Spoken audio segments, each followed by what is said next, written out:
Hello friends, welcome to the Vijaypath series session number 1 of AVFM। दोस्तों, ये हमारा एक सीरीज चलेगा विजयपथ नाम से। और ऑब्वियसली जैसा कि नाम हमने रखा है, ऑब्वियसली यदि आप इस पथ को सही तरीके से फॉलो करते हैं तो आप विजय की ओर AVFM में निश्चित रूप से आप विजय प्राप्त करेंगे, यानी आपका क्लियर होगा एग्जाम। तो ये केस स्टडी सेशन है। केस स्टडीज़ यानी कि MCQs टाइप सेशन। पहले मैं आपको एक केस स्टडी सामने प्रस्तुत करूंगा, उससे रिलेटेड हम लोग 2 से 3 MCQs करेंगे और यूनिट वाइज करेंगे। जैसे कि आज हम लोग स्टार्ट करने वाले हैं यूनिट नंबर 19 से, and this is part of our AVFM crash course. So let's start with the first question. चलिए शुरुआत करते हैं हम लोग सबसे पहले क्वेश्चन से। आइए समझते हैं। देखिए दोस्तों, एक इंटरेस्टिंग क्वेश्चन डिस्कस करने वाले हैं जो कि फंडिंग ऑप्शन और प्रेफरेंस शेयर होल्डर के एडवांटेज के अराउंड है। तो यहाँ पे XYZ बैंक के बारे में कहा जा रहा है। तो XYZ बैंक ने कुछ प्रेफरेंस शेयर इशू किए हैं, ठीक है। XYZ बैंक ने कुछ प्रेफरेंस शेयर इशू किए हैं और इसलिए इसके कुछ बेनिफिट्स हैं, राइट।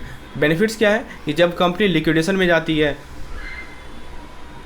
या डिविडेंड डिस्ट्रीब्यूशन की सिचुएशन में होती है, देखिए लिखा गया है ना, जब कंपनी लिक्विडेशन में जाती है या डिविडेंड डिस्ट्रीब्यूशन की डिफ़िकल्टी वाली सिचुएशन आती है।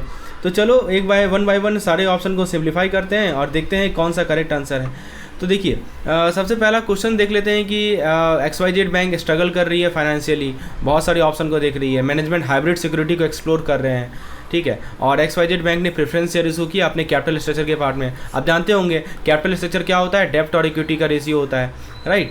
तो इसका एम था कि फंडिंग को सिक्योर किया जाए बिना इंसॉल्वेंसी के रिस्क को इम्पैक्ट किए हुए। और इन सभी प्रेफरेंस शेयर का आपको पता ही होगा कि फिक्स डिविडेंड रेट है, कोई मैच्योरिटी डेट नहीं है। एडिशनली मैनेजमेंट ने ये भी बात कहा कि चाहे डिविडेंड सर्टेन ईयर में पे ना किया जाए, प्रेफरेंस शेयर होल्डर जो है वो कंपनी को बैंकरप्सी में नहीं पुश कर सकते, राइट। तो चलिए, ये सब तो डेटा आपको दी गई है। आप डायरेक्टली क्वेश्चन पे आते हैं। What are the primary advantage of preference share holder in the case of liquidation और डिविडेंड डिस्ट्रीब्यूशन। चलिए, तो आपसे सवाल पूछा जा रहा है कि प्रेफरेंस शेयर होल्डर का क्या प्राइमरी एडवांटेज है यदि लिक्विडेशन का केस आ जाए या डिविडेंड डिस्ट्रीब्यूशन का केस आ जाए। पहला ऑप्शन क्या कर रहा है कि preference share holder have a legal claim to dividend allowing them to push XYZ Limited into bankruptcy if dividend are unpaid। तो यहाँ कहा गया है कि प्रेफरेंस शेयर होल्डर का डिविडेंड पर लीगल क्लेम होता है। अगर उन्हें डिविडेंड नहीं मिले तो वह कंपनी को बैंकरप्सी में डाल सकते हैं। क्या लगता है आपको? बिल्कुल गलत, ठीक है। देखिए, क्योंकि प्रेफरेंस शेयर होल्डर क्रेडिटर की तरह नहीं होते। Preference share holder are not like the creditor, they are not like the creditor. उनका कोई लीगल क्लेम नहीं होता कि अगर उनको डिविडेंड नहीं मिलता है तो वो कंपनी को बैंकरप्ट कर देंगे। तो इसका आंसर तो डेफिनेटली इनकरेक्ट है। ऑप्शन नंबर 2 कह रहा है कि preference share holder will receive dividend before equity share holder and have priority in asset distribution upon liquidation. देखिए, यहाँ लिखा है कि प्रेफरेंस शेयर होल्डर को पहले डिविडेंड मिलेगा और लिक्विडेशन के केस में उनकी प्रायोरिटी इक्विटी शेयर होल्डर से पहले ही होगी। बिल्कुल सही बात है। यदि XYZ लिमिटेड का सिचुएशन ऐसा होता है कि उन्हें उसे लिक्विडेट करना पड़ता है तो प्रेफरेंस शेयर होल्डर को पहले पैसा मिलेंगे, बाद में इक्विटी शेयर होल्डर को पैसा मिलेंगे। इसे तो नाम में लिखा गया प्रेफरेंस नाम लिखने का मतलब ये है कि उन्हें प्रेफरेंस मिलेगा डिविडेंड पेमेंट में as compare to equity share holder when जब भी XYZ लिमिटेड के सिचुएशन बैंकरप्सी आ जाए, लिक्विडेट करना पड़े उसे। तो यही उनका मेजर एडवांटेज होता है कि उनको प्रेफरेंस मिलती है। तीसरा पॉइंट कह रहा है कि preference share holder have a maturity date making them redeemable within a specific time frame. तो ये कहता है कि प्रेफरेंस शेयर का मैच्योरिटी डेट होता है जिसे यह रिडीम हो सकता है एक स्पेसिफिक टाइम फ्रेम के बाद। लेकिन XYZ लिमिटेड के केस में इन शेयर का कोई मैच्योरिटी डेट नहीं दिया गया है। कोई मैच्योरिटी डेट दिया है क्या? नहीं दिया है। There is no maturity date, यानी कि यह परपेचुअल प्रेफरेंस शेयर है जो इंडेफिनेटली चल सकता है। तो यह स्टेटमेंट भी गलत है। और ऑप्शन 4 कह रहा है कि preference share holder do not have any claim on the company asset in case of liquidation. तो इसमें कहा है कि लिक्विडेशन के केस में प्रेफरेंस शेयर होल्डर का कंपनी के एसेट पे कोई क्लेम नहीं होता। यह भी गलत है, क्योंकि जब भी लिक्विडेशन होगा ना, प्रेफरेंस शेयर होल्डर को इक्विटी शेयर होल्डर से पहले एसेट मिलता है, राइट। जब भी लिक्विडेशन होगा तो जो हमारे प्रेफरेंस शेयर होल्डर हैं उनको इक्विटी शेयर होल्डर से पहले प्रेफरेंस मिलता है, राइट। वही कह रहा है do not have a claim on the company asset in case of liquidation. तो यानी कि अगर XYZ लिमिटेड को कभी लिक्विडेट करना पड़े तो पहले प्रेफरेंस शेयर होल्डर को पैसा मिलेंगे और जो बचेगा उसे इक्विटी शेयर होल्डर को मिलेगा। तो एक बार हम लोग क्विकली रिकैप कर लें तो हमने सही आंसर क्या देखा? ऑप्शन नंबर 2 सही आंसर है। याद रखिएगा, प्रेफरेंस शेयर होल्डर को डिविडेंड डिस्ट्रीब्यूशन में इक्विटी शेयर होल्डर से पहले प्रायोरिटी मिलती है और लिक्विडेशन में भी उनका क्लेम पहले ही होता है। तो डिविडेंड डिस्ट्रीब्यूशन में भी पहली प्रायोरिटी मिलेगी और लिक्विडेशन में भी पहली प्रायोरिटी मिलेगी। यह उनके लिए एक बड़ा एडवांटेज होता है, स्पेशली जब कंपनी फाइनेंशियली स्ट्रगल कर रही हो। एक और चीज़ याद रखिएगा, क्या याद रखना है कि प्रेफरेंस शेयर होल्डर क्रेडिटर की तरह नहीं होते। उनका डिविडेंड पे कोई लीगल क्लेम नहीं होता जो उन्हें कंपनी को बैंकरप्सी में पुश कर सके, राइट। तो ये ध्यान रखना है, कोई लीगल क्लेम नहीं होता। इस क्वेश्चन से हमने 2-3 कॉन्सेप्ट को क्लियर किया। चलिए अगली क्वेश्चन की ओर आगे बढ़ते हैं। नेक्स्ट क्वेश्चन आपके स्क्रीन पर है, एबीसी कॉर्पोरेशन के प्रेफरेंस शेयर स्ट्रक्चर को एक्सप्लोर करेंगे। एबीसी कॉर्पोरेशन ने 2 क्लास इशू किए हैं, क्लास ए और क्लास बी। देखिए यहाँ लिखा गया है प्रेफरेंस शेयर का 2 क्लास है, क्लास ए और क्लास बी, और हर क्लास से कुछ अलग अलग फीचर्स है। जैसे class A preference share holder है senior status of class B, मतलब कि क्लास ए शेयर होल्डर को डिविडेंड पहले मिलेगा क्लास बी से, ठीक है। तो ये कहा जा रहा है। तो और भी कुछ पॉइंट है, जैसे कि यदि एबीसी कॉर्पोरेशन डिविडेंड डिक्लेयर करेगा तो पहले क्लास ए को पे किया जाएगा। उसके अलावा कंपनी जो है रेटिंग रिसीव करता है दोनों क्लास ऑफ प्रेफरेंस से, राइट। कहाँ से? ग्रिसिल से, आईसीआरए से, ये सभी रेटिंग एजेंसीज आपको पता होगा। क्लास ए और class B preference share holder का गारंटेड डिविडेंड रेट है, राइट। तो ये सभी पॉइंट्स यहाँ पे दे रखे हैं। अब हम लोग डायरेक्टली क्वेश्चन पे आते हैं। इस सिनेरियो में इनमें से कौन सा ऑप्शन बेस्ट डिस्क्राइब कर रहा है प्रेफरेंस शेयर के स्ट्रक्चर को? तो पहले ऑप्शन ए को देखते हैं। ऑप्शन ए क्या कर रहा है कि class B preference share holder है priority over class A in dividend distribution and liquidity claim.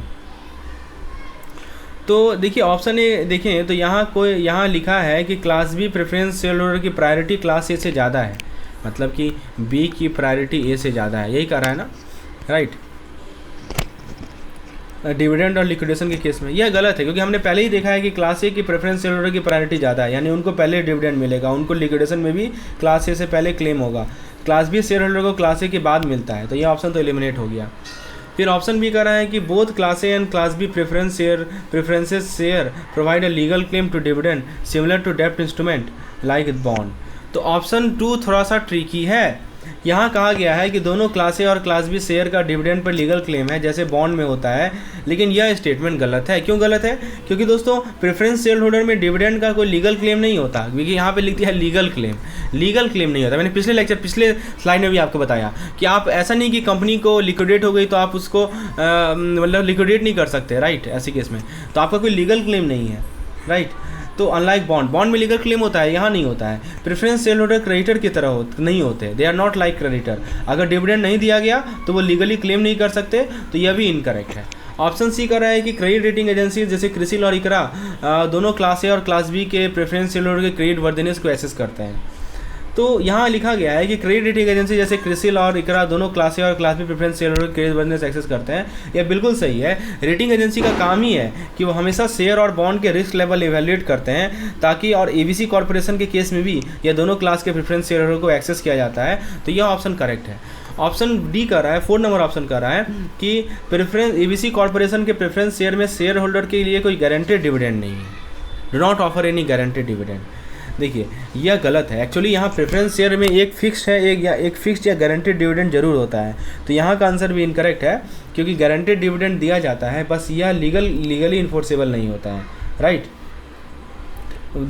Legal enforceable नहीं होता, ये बड़ा चीज़ है, राइट। तो ये चीज़ आपको समझ में आ रही है दोस्तों। तो हमने क्या देखा कि आप इसको यदि एक बार एक्सप्लेन कर लें, रिकैप कर लें, तो सही आंसर है ऑप्शन नंबर 3, यानी कि क्रेडिट रेटिंग एजेंसी जैसे क्रिसिल और इकरा इनके क्लास ए और क्लास बी प्रेफरेंस शेयर का क्रेडिट वर्दिनेस एसेस करते हैं। और एक की टेक अवे है कि क्लास ए शेयर होल्डर को क्लास बी से पहले डिविडेंड और एसेट मिलते हैं, और प्रेफरेंस शेयर में एक फिक्स डिविडेंड रेट होता है, पर कोई लीगल क्लेम नहीं होता है। ये सब चीज़ आप याद रखेंगे ना दोस्तों। आपको यदि इस तरह के क्वेश्चन, बहुत अच्छे लेवल के क्वेश्चन प्रैक्टिस करने हैं, हमारा AVFM का क्रैश कोर्स अवेलेबल है आपके पास, जिसमें सभी यूनिट्स के इस प्रकार के केस स्टडीज डाल रखे हैं हमने, जो कि एग्जामिनेशन पॉइंट ऑफ व्यू से बहुत इंपॉर्टेंट है। क्योंकि दोस्तों अभी सबसे बड़ा क्वेश्चन यही आपके दिमाग में है कि क्या पढ़ें क्या छोड़ें। तो जितना केस स्टडी मैं करवा रहा हूँ ना, वो वही केस स्टडी हैं जो एग्जाम में पूछे जा चुके हैं, पिछले 3 एग्जाम में आ चुके हैं। तो दोस्तों आपकी प्रायोरिटी होनी चाहिए कि इस तरह के MCQs को, इस तरह के कंसेप्ट को अपने अंदर रख लें, अपने कंसेप्ट को क्लियर कर लें, ताकि एग्जामिनेशन में इससे रिलेटेड कोई भी सवाल आए आप उसको कॉन्फिडेंटली जवाब दे पाएं। यदि आप विशेष जानकारी चाहते हैं केस स्टडी से रिलेटेड, तो मुझे इस नंबर पे व्हाट्सएप भी कर सकते हैं। चलिए आगे बढ़ते हैं, हम लोग अगले सवाल की ओर बढ़ते हैं। अगला सवाल आपके स्क्रीन पर है, XYZ लिमिटेड के बारे में बताया जा रहा है।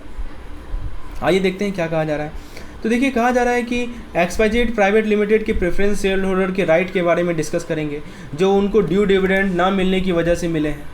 मैं क्या बोल रहा हूँ, सुनिए ध्यान से।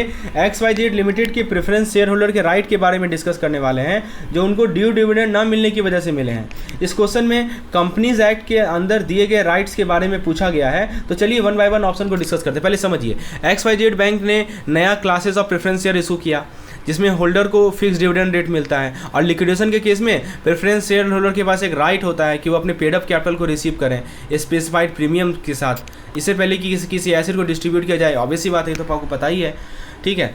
और वो सरप्लस प्रॉफिट में भी पार्टिसिपेट कर सकते हैं। लेकिन इन सभी प्रेफरेंस शेयर का कोई डिविडेंड नहीं रिसीव किए हैं पास्ट 3 ईयर। अब देखिए ये तो इनका राइट है, लेकिन उन्होंने रिसीव नहीं किया पिछले 3 साल से, क्योंकि कंपनी जो है फाइनेंशियल चैलेंज फेस कर रही थी। चलिए अब जरा कंपनीज एक्ट 2013 पे आते हैं। सवाल है कि based on the companies act 2013 इनमें से कौन सा राइट प्रेफरेंस शेयर होल्डर को मिलता है due to the non payment of dividend. क्योंकि 2 साल से ऊपर यदि डिविडेंड का पेमेंट नहीं हो तो उस केस में प्रेफरेंस शेयर होल्डर को कौन सा राइट मिलता है as per the companies act 2013। आइए डिस्कस करते हैं। ऑप्शन 1 कह रहा है कि they gain the right to participate in equity share holder meeting without voting right. तो सबसे पहला ऑप्शन कह रहा है कि यहाँ लिखा है कि प्रेफरेंस शेयर होल्डर को इक्विटी शेयर होल्डर की मीटिंग में पार्टिसिपेट करने के लिए राइट मिल जाता है, ठीक है, पर बिना वोटिंग राइट के, विदाउट वोटिंग राइट। देखिए लिखा है यह गलत है, क्योंकि कंपनीज एक्ट 2013 के अकॉर्डिंग अगर प्रेफरेंस शेयर होल्डर दो या उससे ज़्यादा साल तक डिविडेंड नहीं मिलता है तो उनको वोटिंग राइट मिलते हैं सारे रिजोल्यूशन पे, राइट, सब वोटिंग राइट मिल जाएगा सारा रिजोल्यूशन पे। तो पार्टिसिपेट करना और वोटिंग राइट ना होना यह स्टेटमेंट इनकरेक्ट है, ठीक है। ऑप्शन 2 कह रहा है कि प्रेफरेंस शेयर होल्डर को सारे रिजोल्यूशन पे वोटिंग का राइट मिलता है जब उनको 2 साल या उससे ज़्यादा टाइम तक डिविडेंड ना मिला हो। बिल्कुल सही बात है, ठीक है। देखिए कंपनीज एक्ट 2013 में आ जाइए आप और इसमें सेक्शन नंबर 47 में आ जाइए, समझे, ध्यान से सुनिए। सेक्शन 47 में यही कहता है कि अगर प्रेफरेंस शेयर होल्डर को डिविडेंड 2 या 2 से ज़्यादा साल तक ड्यू है तो उनको टेम्पोररी वोटिंग राइट मिल जाता है ताकि वो अपनी कंपनी के डिसीजन में पार्टिसिपेट कर सकें। तो यह ऑप्शन हमारा सही आंसर लगता है। ऑप्शन 3 को देखते हैं। ये लिखा है कि प्रेफरेंस शेयर होल्डर अपने शेयर का इमीडिएट रिडेम्पशन डिमांड कर सकते हैं विथ प्रीमियम, लिखा है ना।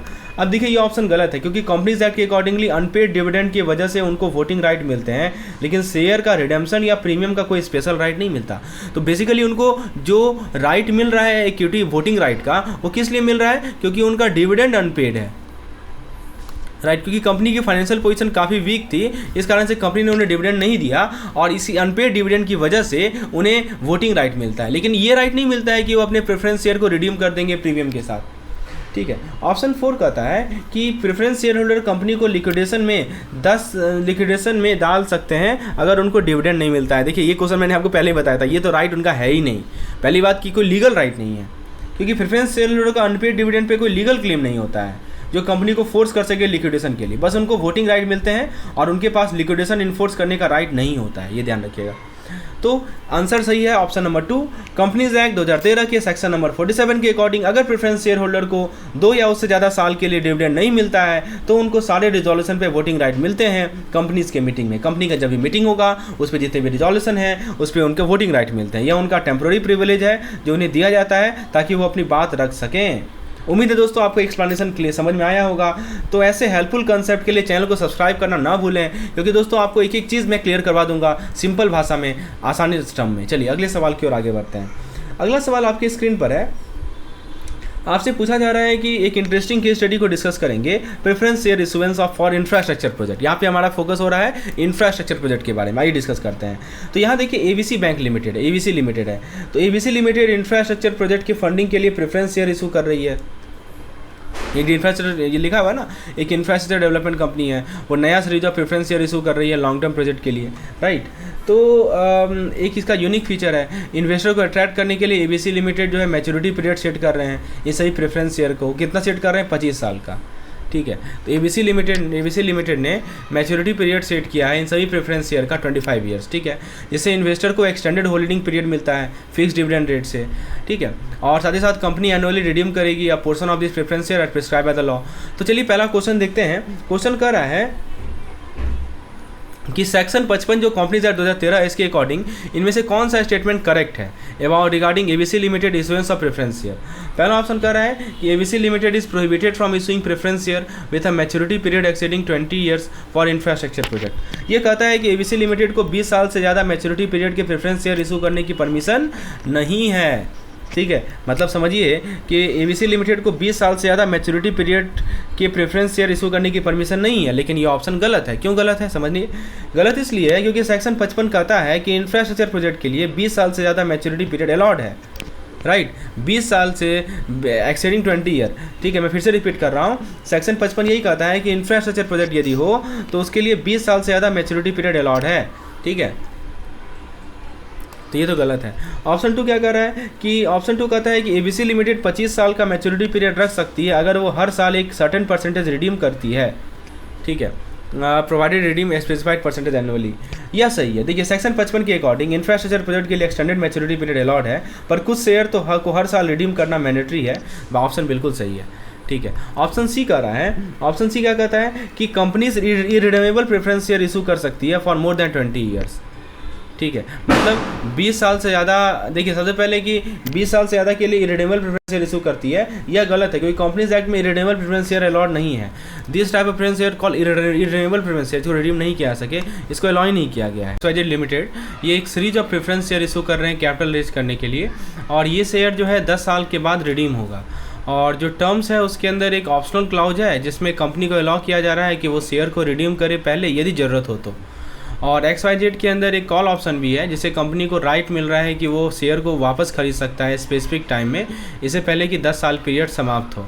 तो XYZ लिमिटेड ने इंश्योर किया कि इंडियन रेगुलेशन से कॉम्प्लाइंस करेंगे regarding the issuance of preference share, ठीक है। ये डेटा आपको दी गई है। अब देखिए सवाल ये है कि इस इन्फॉर्मेशन के बेसिस पर और कंपनीज एक्ट 2013 के बेसिस पे इनमें से कौन सा कथन सही है regarding XYZ limited preference share. पहला ऑप्शन देखते हैं कि XYZ limited can issue irredeemable preference share that can only be redeemed on liquidation, यानी कह रहा है कि XYZ limited irredeemable preference share issue कर सकता है जो सिर्फ लिक्विडेशन पर रिडीम होंगे। यह इनकरेक्ट है क्योंकि कंपनीज एक्ट के अंदर इरिडेबल प्रेफरेंस शेयर नॉर्मली इशू नहीं हो सकते।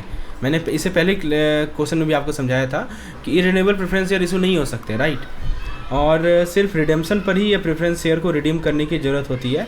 तो ऑप्शन 1 तो गलत हो गया। ऑप्शन 2 क्या कर रहा है, ऑप्शन 2 कहता है कि XYZ लिमिटेड के प्रेफरेंस शेयर रिडीमेबल हैं और कंपनी ने कॉल ऑप्शन रखा है तो वो उन्हें 10 साल से पहले ही बाईबैक कर सकते हैं, ठीक है। तो ऑप्शन 2 यही कहता है कि XYZ लिमिटेड के प्रेफरेंस शेयर रिडीमेबल हैं और कंपनी ने जो कि कॉल ऑप्शन रखा है, यहाँ लिखा है ना कंपनी ने कॉल ऑप्शन रखा है, तो कॉल ऑप्शन में यही होता है कि 10 साल से पहले भी बाईबैक खरीद सकते हैं क्योंकि कॉल ऑप्शन में ये फीचर होती है, राइट।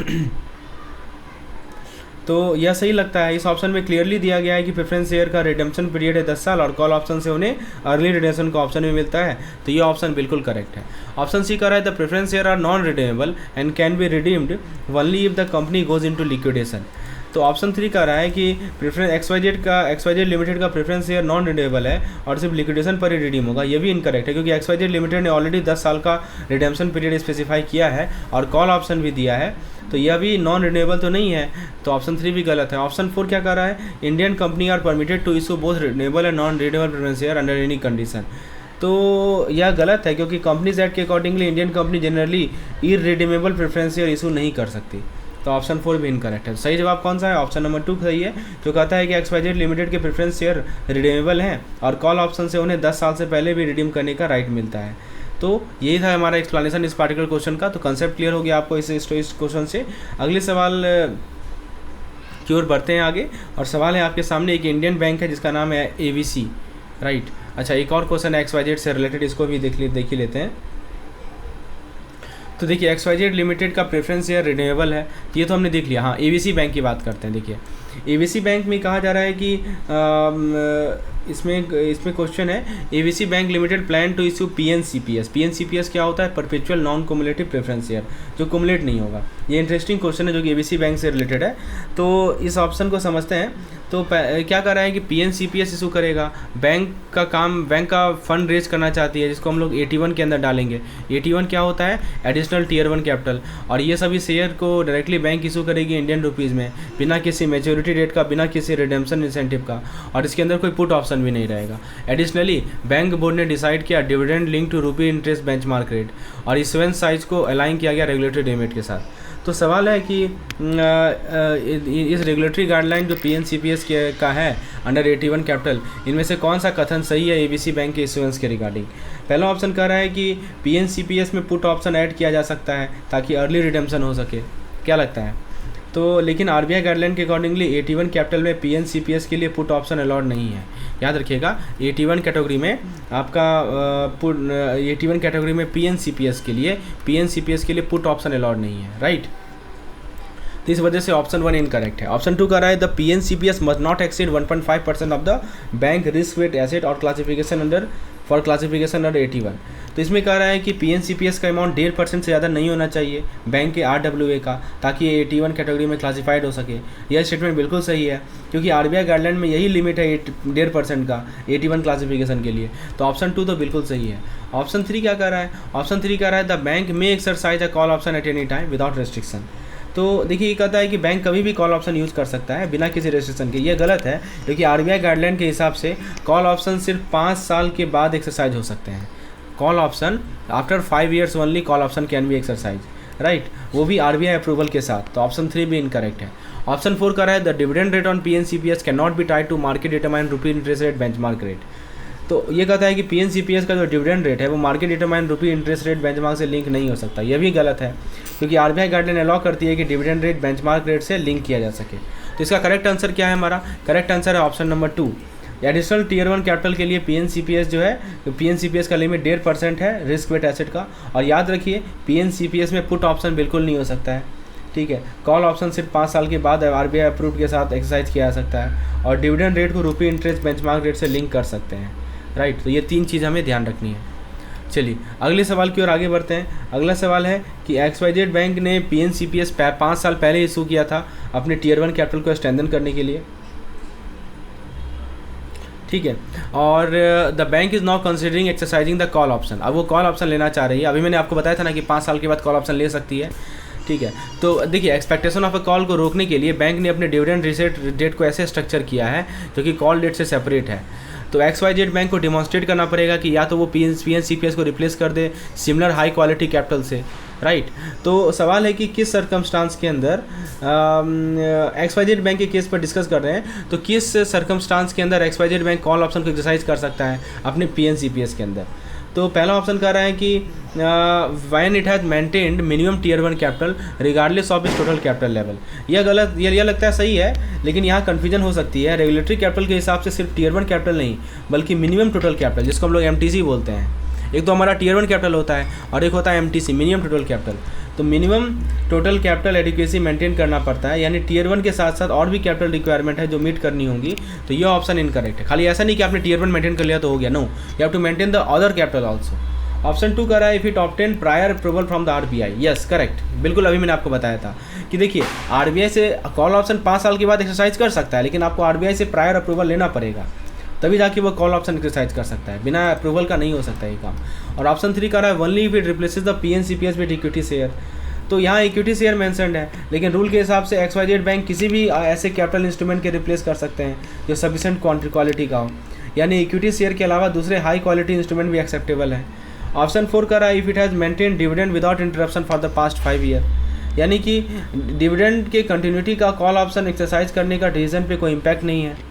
समझ में आ रहा है क्या बोल रहा हूँ मैं? डिविडेंड के कंटिन्यूटी, यहाँ विदाउट इंटरप्शन कर रहा है ना, मतलब कि डिविडेंड के कंटिन्यूटी का कॉल ऑप्शन एक्सरसाइज करने के डिसीजन पे कोई इम्पैक्ट नहीं है। कॉल ऑप्शन का रिलेशन कैपिटल एडिक्वेसी से होता है। किससे रिलेटेड होता है? कैपिटल एडिक्वेसी, मतलब कैपिटल एडुकेट होना चाहिए, that is main thing, right, ना कि डिविडेंड पेमेंट से। तो इस क्वेश्चन का करेक्ट आंसर है ऑप्शन नंबर 2। XYZ बैंक सिर्फ तभी कॉल ऑप्शन एक्सरसाइज कर सकते हैं जब RBI की प्रायर अप्रूवल हो और उनका कैपिटल एडिक्वेसी या तो काफ़ी स्ट्रांग हो या वो PNCPS को सिमिलर या बेटर कैपिटल से रिप्लेस करें। ध्यान दीजिएगा मैं क्या बोल रहा हूँ। पहला चीज़ कि RBI से अप्रूवल जरूरी है, दूसरा चीज़ का कैपिटल एडिक्वेसी काफ़ी स्ट्रांग हो या PNCPS को एक ऐसे कैपिटल से रिप्लेस करें जो कि उससे बेटर क्वालिटी का हो। बाकी ऑप्शन गलत है, क्योंकि वो या तो रिक्वायरमेंट को प्रॉपर एड्रेस नहीं कर रहे या फिर उनके कॉल ऑप्शन से कनेक्शन नहीं है। तो कुछ याद रखने वाली पॉइंट मैं आपको बता दूं। पहला पॉइंट याद रखिए, मिनिमम टोटल कैपिटल एडिक्वेसी जरूरी है, सिर्फ टीयर 1 कैपिटल नहीं। RBI का अप्रूवल मैंडेटरी है, इससे पहले कि आप कैपिटल कॉल ऑप्शन को एक्सरसाइज करें। रिप्लेसमेंट काफ़ी है किसी भी हाई क्वालिटी इंस्ट्रूमेंट से, सिर्फ इक्विटी से नहीं। और डिविडेंड कंटिन्यूटी का कॉल ऑप्शन पर कोई इम्पैक्ट नहीं है, ठीक है। तो ये था आज का क्वेश्चन का बैकग्राउंड। तो फ्रेंड्स, इसी प्रकार के क्वेश्चन सेट आप यदि चाहते हैं पार्ट 2 का, इसका मैं पार्ट 2 भी लाऊंगा। ये तो आप प्लीज़ कमेंट सेक्शन में यस लिखिए। यस लिखिएगा तो मैं समझूंगा कि yes you are interested to get videos on part 2 also. And if you want such type of content in PDF format, especially case study type, which will help you revise the important concept, please WhatsApp me on the number shown on the screen at the bottom. This is the number you can see.